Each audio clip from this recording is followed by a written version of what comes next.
I've been doing these big, long total drama video essays for a little bit now.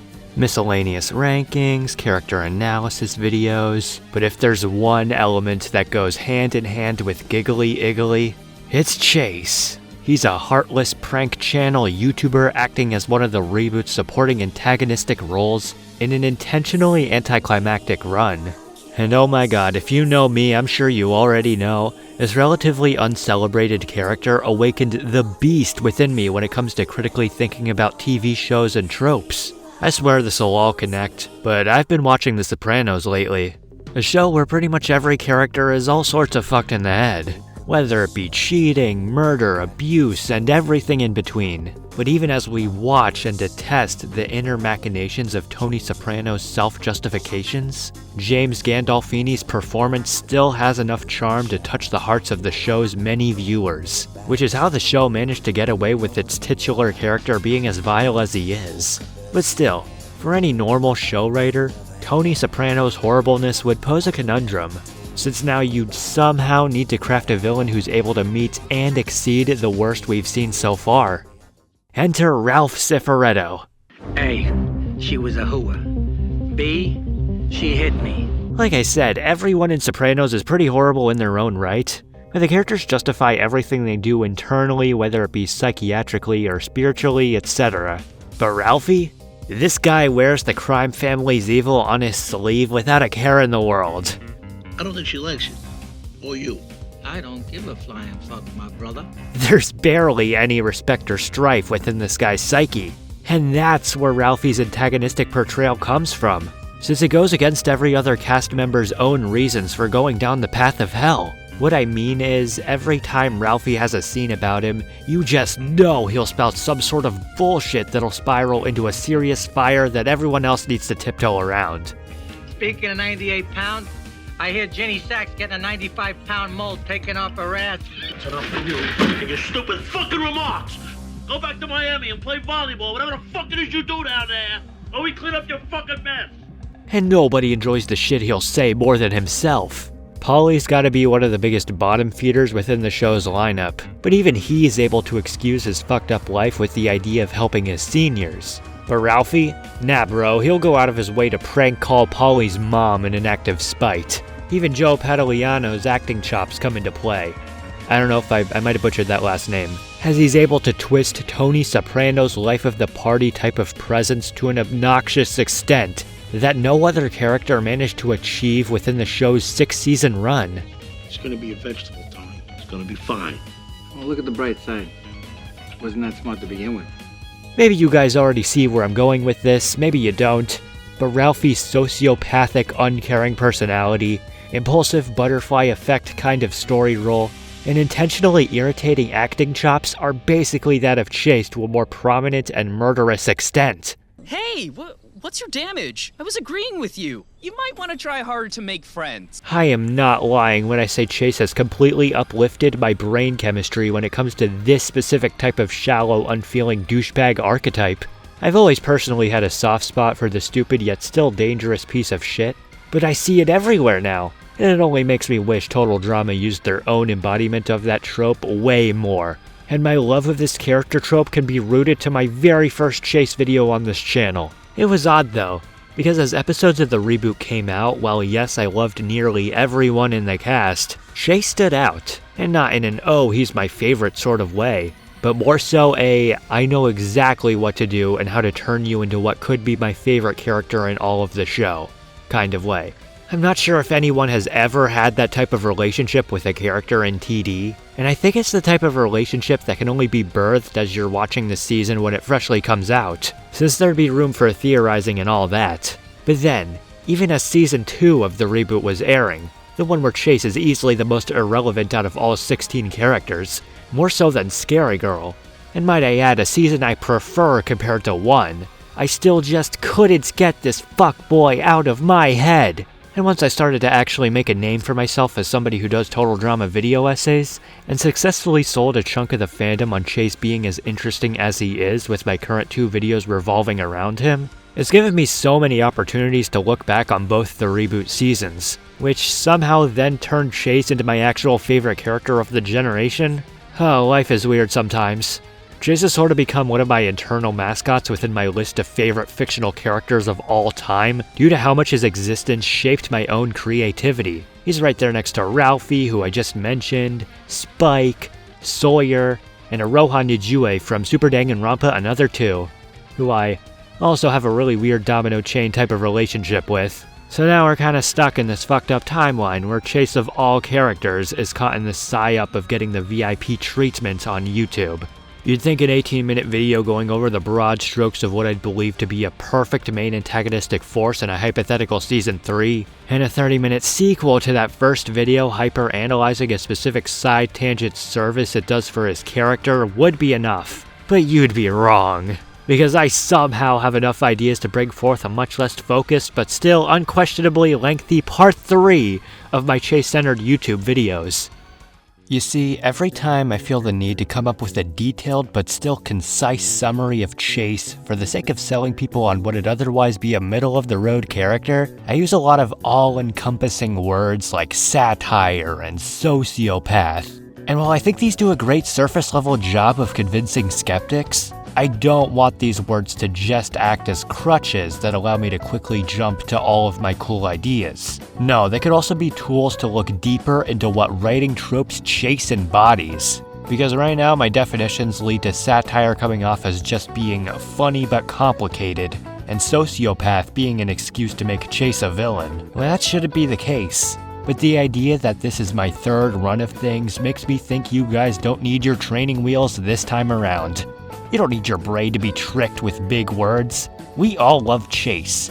So now's a better time than ever to really dive into how Chase's existing personality traits shape him being satiric and that of a sociopath, like my buddy Ralphie over here. I guess you could say we're analyzing the unparalleled evil that is Chase. We'll do this with my favorite method of selling you guys, cross-comparison of other shows. Cause while yes, Total Drama's the Canadian fart show, it also has a plethora of different TV tropes from even the critically acclaimed Big Boy shows. Total Drama might honestly be one of the best shows to make these types of comparisons for. The show literally has its own tool for exposition on a contestant's feelings as an integral part of its identity, making it so easy to put other heavily analyzed characters into that of Total Drama's narcissistic reality TV star-focused roots. I honestly wish this would be a more common thing in the fandom, because I genuinely believe it to be my most successful form of rationalizing my own outlooks on the series as a whole. So let me get this out of the way, I'm not a doctor.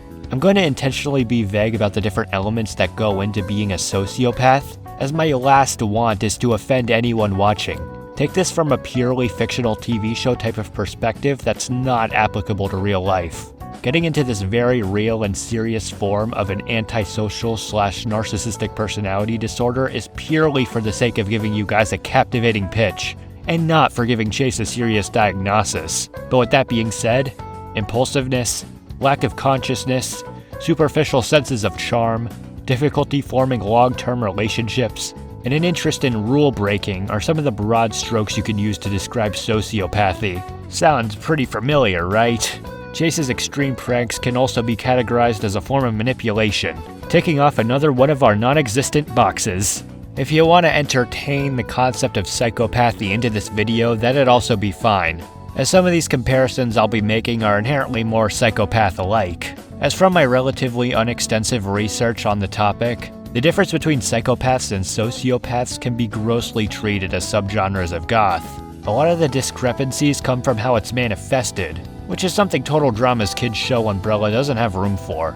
But basically a good chunk of the time these two have interchangeable traits. If I had to dish out some actual attributes, psychopaths might have a self-aware joy from hurting others, compared to sociopaths just not having empathy for another's perils. Of course, there's a limit and a spectrum and a whole bunch of other stuff I should probably add, but like I said, I barely know what I'm talking about. We're using this to talk about fictional characters, and I can't stress enough how wrong it'd be to take this as anything more than a trope.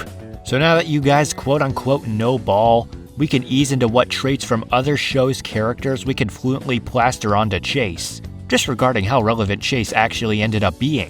First up, let's talk about some cape shit.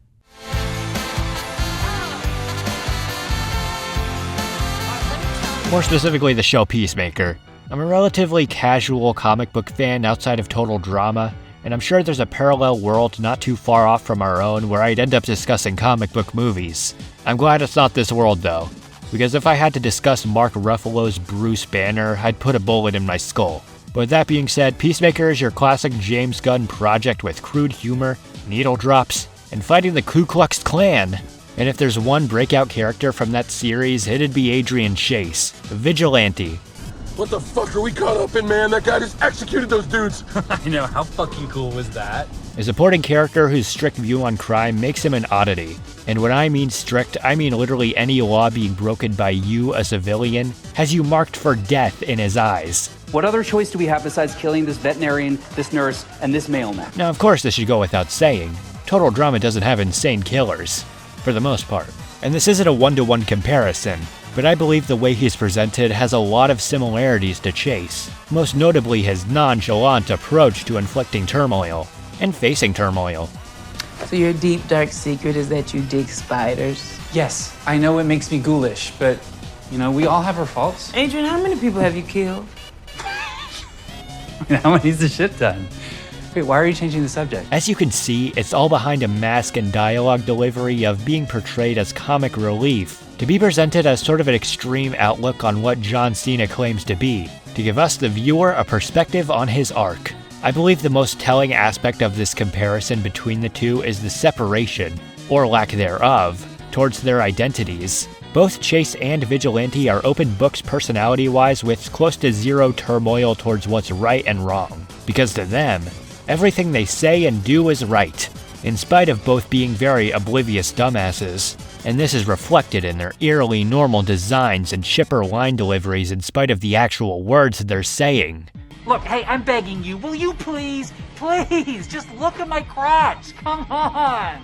It's genuinely one of Chase's most engaging aspects of his character. He's probably the most basic-looking guy in the whole show, making his immediate fall-off personality-wise so compelling. And seeing this done in another show's universe provides a lot of insight, because now we can see what Chase's complete obliviousness could look like in a context that's separate from what he already got with his Emma plotline.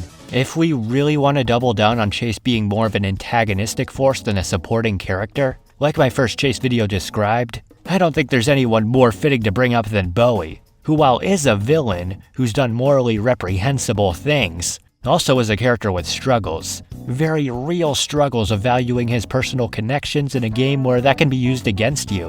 And might I add, has also had a very precarious run, partly thanks to Chase's presence.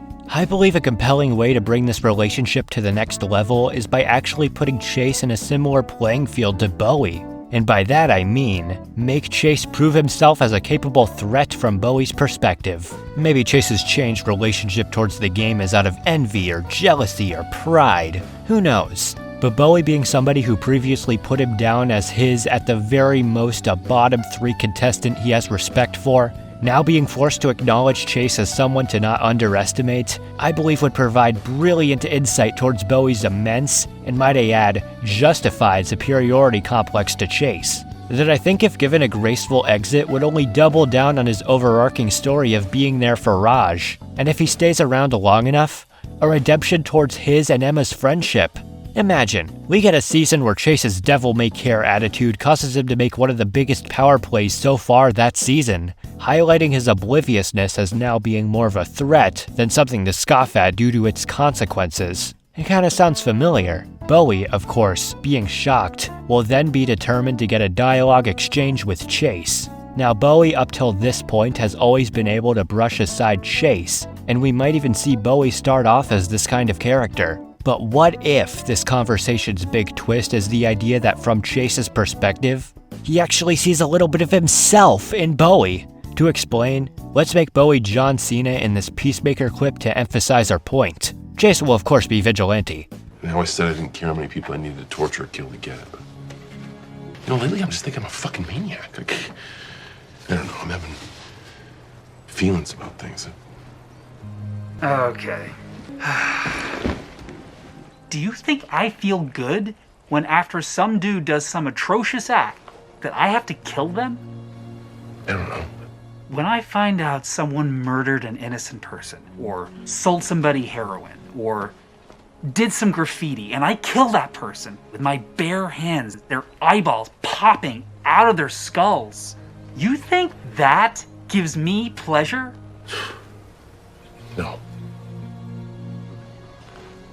Well, it does. It gives you pleasure too, Peacemaker. That's because we're born killers. Now, do I sound like a fucking maniac? Now, imagine if this dialogue exchange is in relation to being a strategist in total drama. Chase doesn't excuse whatever underhanded tactics he just introduced as just playing the game. He's genuinely enjoying himself more than Bowie ever did. Chase would see strategy in total drama as just another prank, with his excuses towards hurting others intact. Giving Chase the mic in just one of their exchanges would provide so much under this context. Of course, there'd need to be a few episodes of build-up to justify Chase being more gung-ho with his tactics and self-congratulating nature. But the point is, Bowie's now able to see what someone like Millie or Caleb saw him as in Season 1. A full-on heartless antagonist, even if Bowie knows that he has some level of sincerity inside himself, in spite of the shit he pulled. Whether Millie or Caleb were justified in their views on Bowie is up to you, but to Bowie, I'd imagine he'd be incredibly annoyed that Chase is able to be as nonchalant as he is, with whatever power play he just pulled. Going off of Seasons 1 and 2, it might just remind Bowie of himself, providing Chase the false idea that he is in the right. And Chase, unlike Bowie, never had any internal conflict on who he should be, because to him, he's barely ever the one in the wrong. But these ideas might even just be a supporting element towards Chase and Bowie's newfound relationship. Because Bowie's somebody who I don't imagine having that much of a hatred towards just being supposedly heartless. No, it's the fact that somebody as stupid as Chase would entertain the idea that they're on the same level. That, to me, makes me see Bowie as somebody who'd hate this version of Chase with all his heart. More so than Julia, even. I don't even think in the heat of the moment Bowie would have a decent counter-argument, making his hatred even more amplified. This is the perfect setup for what could be Bowie's final arc within the TD reboot. That is, doubling down on being a character whose own confidence makes him as cool as he is. And Bowie regaining his confidence would play out by actually diving into what makes him different from Chase and even Julia. His grasp on basic empathy, bringing everything full circle in regards to his relationship with Emma, Raj, or both. Chase's dumbass oblivious nature from the first 2 seasons is still intact. All we did was realistically readapt how he obtains his base desires now that Chema is over. That being, instead of his MO being winning her back, it's sabotaging others, in an incredibly similar vein to the attention-seeking stunts he's always pulled. Putting some of Vigilante's DNA into only one of his exchanges got us this outcome, thus amplifying his satirical nature of being the seemingly normal guy, who, unlike every current villain we have, celebrates himself like a hero would, with the normality in his body language and tone intact, making him what could be the most unsettling character in all of Gen 4.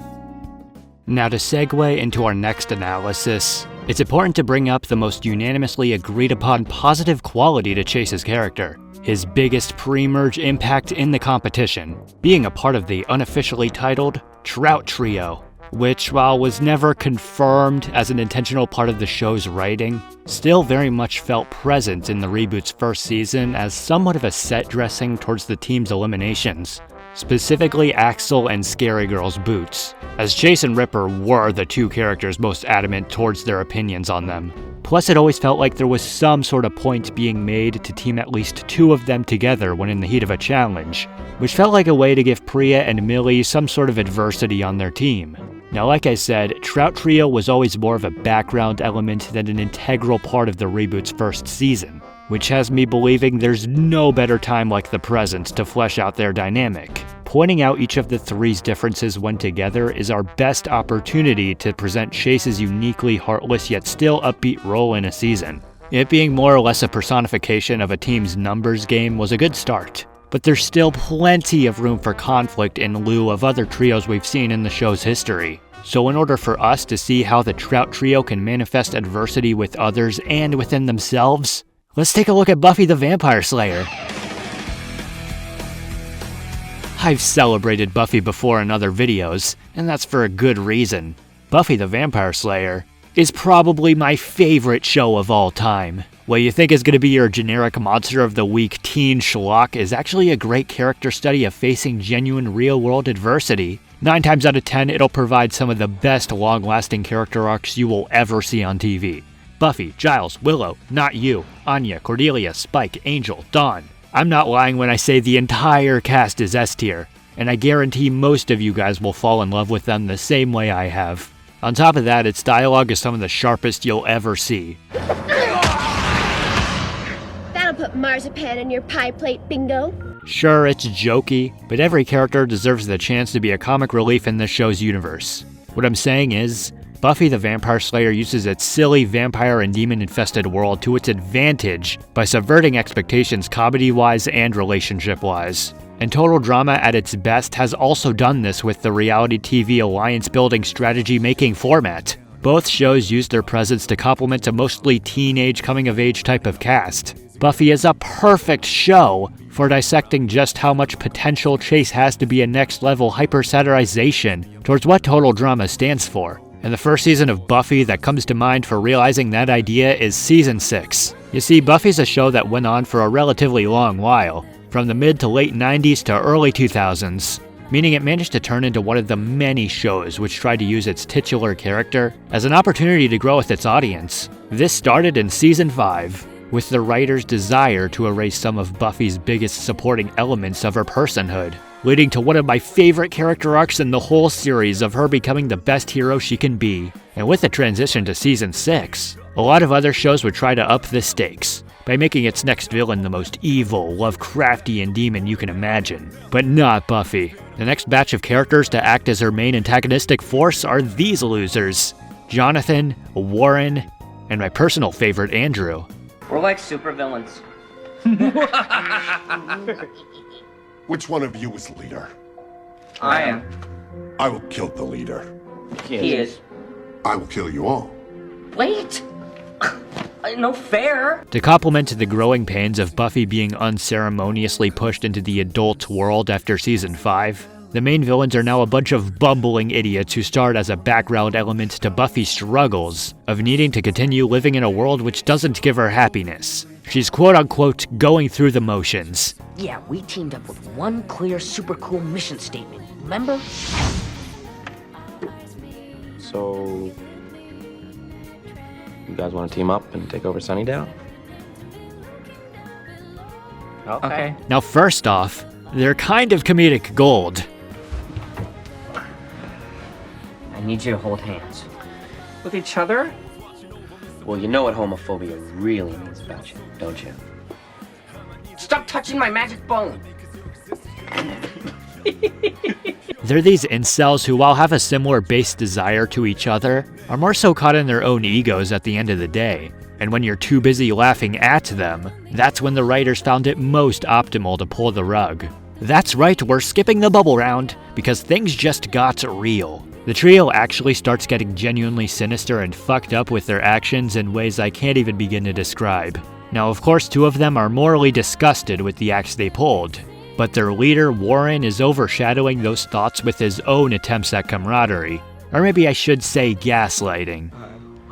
What the hell did you do?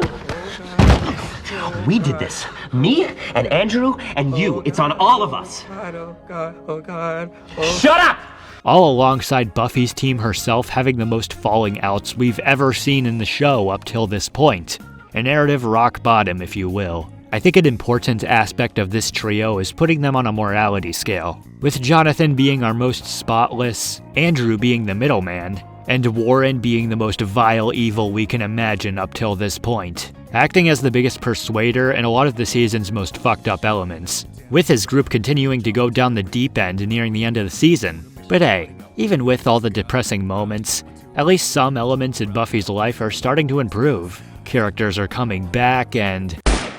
oh fuck. Warren, after facing so many of his own group turmoils, manages to bring the cast right back down to his level of personal misery. I am not lying when I say this fucking trio almost single-handedly brought several of the main characters in this cast down to their lowest, most depressing state imaginable. Buffy the Vampire Slayer managed to subvert its own norms by making one of its most hateable characters just some guy. Sound familiar? That's just gonna be the punchline to every one of these actual TV show cross comparisons, I guess. But what I'm saying is, Jonathan, Andrew, and Warren could be comparable to Z, Ripper, and Chase, if we want to more prominently highlight each of their roles. Now admittedly, I would have Warren be more of a comparison to Ripper going off of Season 1, as he felt like the most gung-ho character on being a leader, but after Season 2 showed him off as being more sincere, I think his role as a middleman going forward feels much more reasonable, with Axel balancing him out and all. We shouldn't go backwards on what cards Season 2 decided to play, and Buffy's own middleman in Andrew honestly gets a pretty good redemption story of facing the guy he's decided to be up till this point. But wait. He has an entire episode revolving around him being a background element who holds a camera.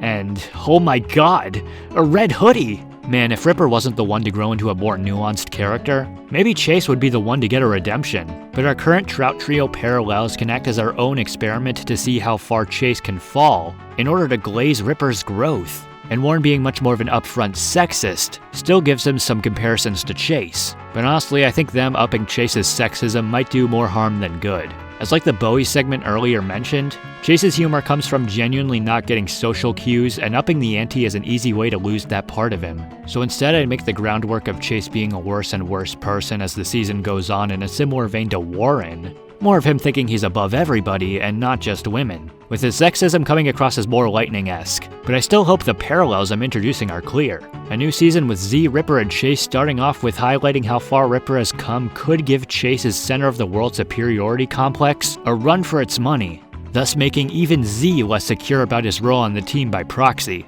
causing Chase to double down in what could be considered selfish outbursts, which might even make a name for himself in challenges, all under the security of being with his homies, who now are acting less and less like his own personal yes-men, meaning the show could present just how far down Chase is from Ripper and Z. The reboot's comic relief side trio turning into a twist threat would be so cool when framing it as this type of character study, since all of their strategic actions are defined by personal conflicts, and subverting who the reboot's power players have been up till this point. And we can thank Buffy the Vampire Slayer's own Season 6 antagonists for this realization.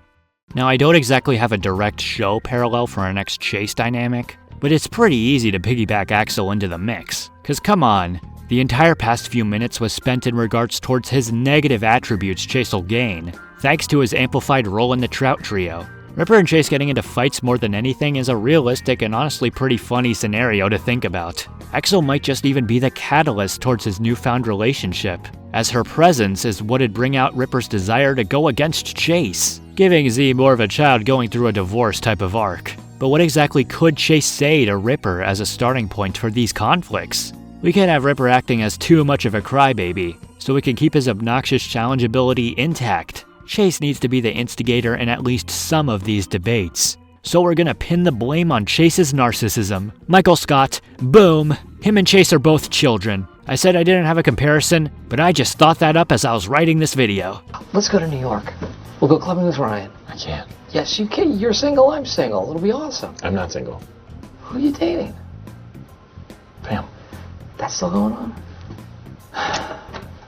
Chase literally can't bring himself to care about a relationship that doesn't revolve around him. He sees Ripper's fling with Axel as just a phase he needs to break Ripper out of the funk of. Ripper saw Axel as his whole world, while Chase saw Emma as, and I quote, a trophy. This then twists Chase's happy-go-lucky relationship with Ripper as being much more aggressive and awkward. I rest my case. I've spent time and time again discussing how little Axel has for herself as a character, so I think giving Chase more direct interactions with her would also be cool. I mean, he already thinks she's a weirdo. He also thinks Scary Girl's a weirdo, but we all know they're OTP. Anyways, I think Axel's no-nonsense challenge beast type of personality wasn't nearly as prominent as it could be. It feels like her extreme moments were a little too small when I want Axel's high expectations in others to actually come into play. And this isn't saying make her dump Ripper. No!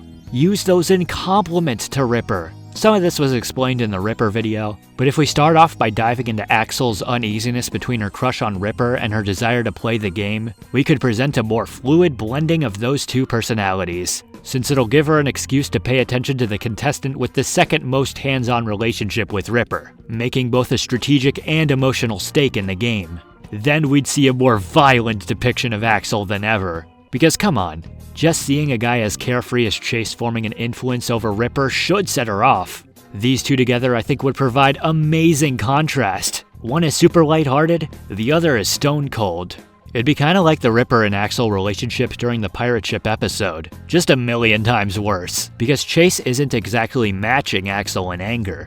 He sees her as a joke. It shows just how little Chase saw in his relationship with Emma. And while Emma got angry at Chase's comments, Axel gets straight up violent. If there's any serious obstacle I'd imagine for Chase, it'd be this depiction of Axel, as any talkings to won't bring anything out of Axel other than pure rage. It's not even like how I depicted Bowie, as Bowie's anger is something Chase himself would take advantage of. Axel isn't the type of thinker who'd question her role in the game, which gives her the perfect advantage against Chase. Even in Season 1, his impact in the competition was more often than not rooted in mental conflicts, albeit unintentionally, but still. Do this with more characters that aren't Emma. It'd be peak fiction. If there's one part of Chase I feel is more unexplored than any other aspect of his character, it's his anger. Your boy Chase is gonna... Chase, we need to get on the board. Are you going to go? Oh, I need everyone to keep this frame clear. This is a closed set. Now for starters, I know this is pretty mild, but there's gotta be something in the game that'd make Chase's blood boil more than anything else. He can't just be the gaslighter, but the gaslightee. And what better way to compliment a mental torment than actual genuinity? Which brings us to Myung-gi and Gi-hun from everyone's favorite controversially ended show, besides all the others. I'm not gonna go on a big Season 3 defense. I mean, I did like it, but that's for other people to discuss. I just want to talk about the interesting relationship these two characters had. Now you know, there's some obvious parallels to Myung-gi and Chase. They're both obnoxious YouTubers. But the biggest aspect of his character I want to talk about is the unraveling of his personality after losing the one person who grounded him within the games.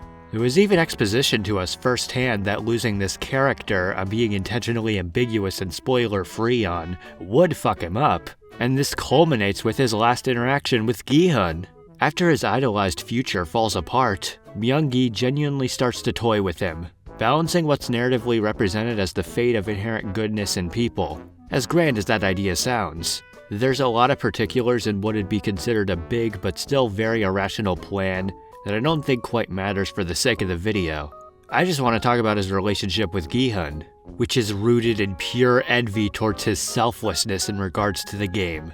He's thinking, there must be a catch. Myung-gi is physically incapable of seeing any emotional weight in the words Gi-hun says. He can't imagine why anyone would be that selfless, due to their contrasting relationships towards the one contestant in the game they were both closest to. Oh my god, it's just Chase. Whoa. Hold on a second. What does selfless mean? Being selfless means putting someone else's needs before your own. Who would do that? Now if there's one character in the reboot who's preachier than anyone else, it's Caleb. I think it'd be a really interesting dynamic to point out just how clueless Chase can be to someone who's always up in arms about doing the right thing. And Caleb being kind of a dope about it would make their interactions a lot more balanced rather than purely an I'm looking down on you kind of vibe from Caleb. And Chase and Caleb have never had one bit of interaction up till this point. Chase already thinks he's the hottest guy on the show, so the actual hottest guy on the show just being next to him should generate some envy. It'd make him resent any action Caleb does that Chase doesn't see in himself. To him, Caleb should be walking all over the cast. This weird tick in Chase's brain I believe would actually get him to lose control in a way we've never seen before. Even just a side comment might make Chase lose his mind, depending on how far the writers want to go. I don't have any specific Squid Game clip to put over this interaction, so I'm just going to use the vague idea of Chase being like, now I know I'm the hottest guy on the show, but Caleb over here is getting all the play and it's like, hello, you're lame, or something like that. I really shouldn't try to do a Chase impression. Julius Cho watched my first two videos. If you're watching this one, yeah, thank you for the kind words. Once again, this is another example of Chase's lack of empathy being directly compared to someone else to glaze both characters and their roles within the reboot cast. Plus, I think Caleb getting some interactions with characters unrelated to his plot in Season 2 was great, in the sense of showing how his fight for sticking to his moral compass can adapt to different plotlines. And in order to keep his sense of being a people pleaser, another big part of his run in Season 2, they can characterize Chase's repression of Caleb's input in a way similar to Julia's repression, just in a less intentionally strategic and more spiteful way. So Caleb can have some sort of drive for Chase to even half like him. And remember, Caleb turning into sort of a verbal punching bag was the biggest catalyst towards his indecisiveness. Between those two parts of him, a guy who wears his heart on his sleeve who also happens to be desperate for approval. It'd be one of those powder keg types of interactions I could see ending miserably for one or the other.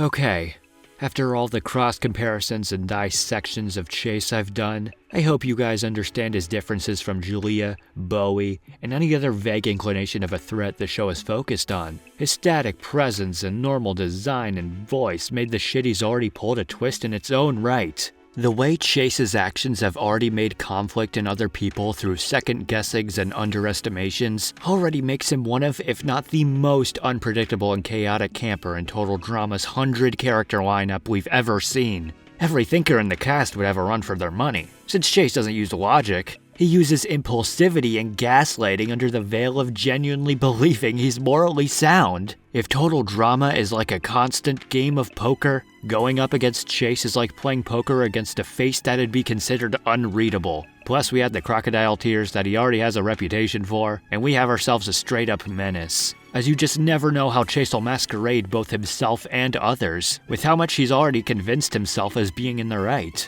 You know, after the reboot ended and people first started coming up with how to do a Season 3, it felt like the near unanimous agreed upon future for Chase was either being back-to-back cannon fodder or an actual redemption. It makes me feel like I must have been at least one of the first people out there to throw my hat in the ring on Chase actually having everything set in place to be one of the most interesting main villains in the series. With that first video, I genuinely think Chase is a special kind of character that should be capitalized on. So do me a solid and make sure nobody who works on the show watches this video, so they can come up with these good Chase ideas naturally and there'd be no fear I'd sue them. Or at the very least take my word that I won't sue any writers for Total Drama. But fuck man, this type of hyper-specific in-depth analysis on a Total Drama character as undeniably quote-unquote mid as this is probably gonna get like 20 views at the end of the day. But I guess I'm always in the mood to spoil my fellow Chase fans. Plus, there's no better character than Chase to show off the inner machinations of my brain. Which is why it's time for the Scary Chase Lightning Round. Because you see, all 4 of these plot lines I brainstormed fit Scary Girl into the mix phenomenally, as Scary Girl's service of amplifying several of Chase's existing toxic character traits such as his superiority complex literally does a perfect service to Chase's character. With Bowie, Scary Girl's acceptance of Chase's deadly pranks can manifest more of a self-awareness in his actions that acts as the reason for pulling whatever big power move that grabs Bowie's attention, and his drive to then become allies with Bowie is how his inability to see how he's in the wrong comes into play by giving Chase an internal desire to find another yes man to justify his choices. With the Trout Trio, Scary Girl's own genuine interest in Chase makes Z and Ripper by comparison feel much more subdued, making Chase double down on being an influence, acting as more of their group leader, thus creating the entire alliance's conflict. Next, Axel, her and Ripper's previous fling being compared to the newly formed Scary Chase ship, shows just how selfish and oblivious Chase is, by presenting Chase's inability to see anyone other than himself having romantic struggles in the game. Finally, Caleb. Scary Girl having a crush on Chase over even having the slightest hint of an interest in Caleb forms the satire of Scary Girl having emotional maturity towards seeing Chase for his personality rather than his appearance. Even though his personality is, terrible, it'd be an excuse towards Chase being even more shitty to Caleb with the idea that he has something that Caleb doesn't have. The partner he doesn't get into conflicts with, manifesting the lie that Chase is more emotionally mature than Caleb. Boom, done. It's perfect. They're one of those ships in a long-lasting show that not even the writers planned at first. But when it actually happens, it'd turn into an inseparable part of the cast's identity. I know we all have our own dynamics we're thinking of in that variety. It's only a matter of time.